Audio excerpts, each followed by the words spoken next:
Qualquer jornalista que não seja demasiado obtuso ou cheio de si para perceber o que está acontecendo, sabe que o que ele faz é moralmente indefensável.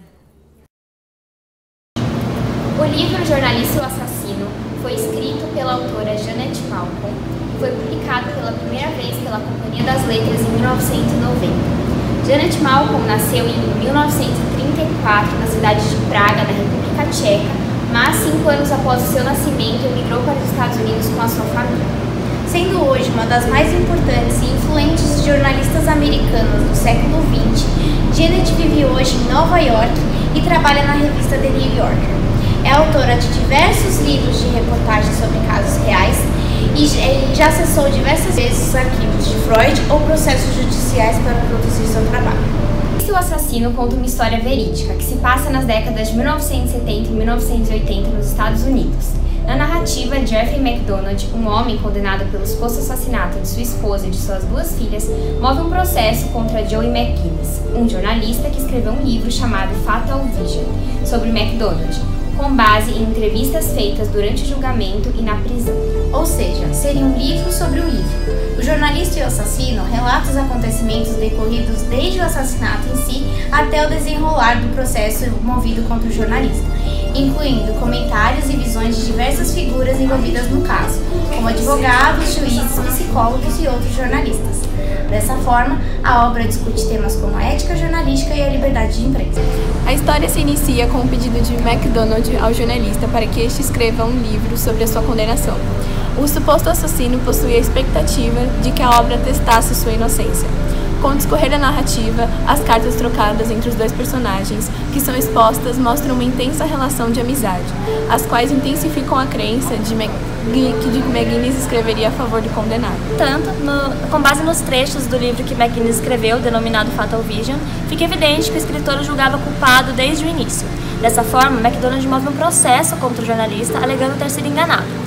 Uma das estratégias usada pela defesa do MacDonald foi expor as cartas e mostrar a ambiguidade do discurso do jornalista. A estratégia usada pelo lado de McGinnis foram os testemunhos de 2 escritores que afirmaram que ao abordar o entrevistado não se deve discordar dele, pois isso desestimularia a continuação da conversa.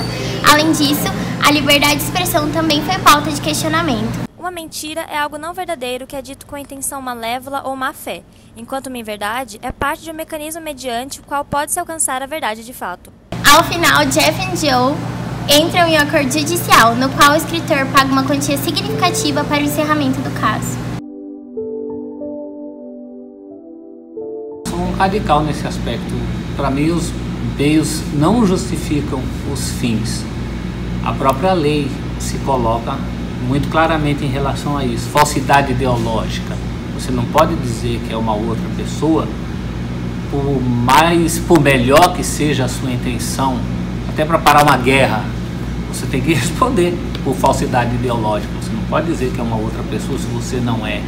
Essas coisas têm um limite. Eu acho bem diferente, durante uma entrevista, você até simular uma concordância ou omitir uma discordância em relação ao que a pessoa está falando para que a conversa tenha prosseguimento, do que justificar mentiras, uma série de mentiras que tenham, mesmo que tenham como fim uma verdade.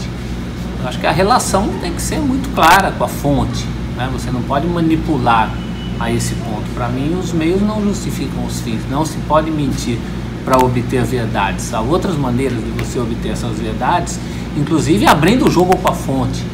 Toda a minha relação com fonte sempre foi muito clara, às vezes até um pouco dura, né? Eu de cara deixava claro que não era amigo da fonte, ou se era amigo, a nossa amizade não podia estar na frente do meu compromisso com a informação. Então eu vejo isso de uma maneira muito clara. Eu acho que há meios de conseguir o seu material e até meios muito mais honestos quando você abre o jogo com a fonte, querendo tirar dela aquelas informações de que você necessita. E se por acaso você só consegue essas informações mentindo, para mim particularmente é um tipo de trabalho que não vale a pena.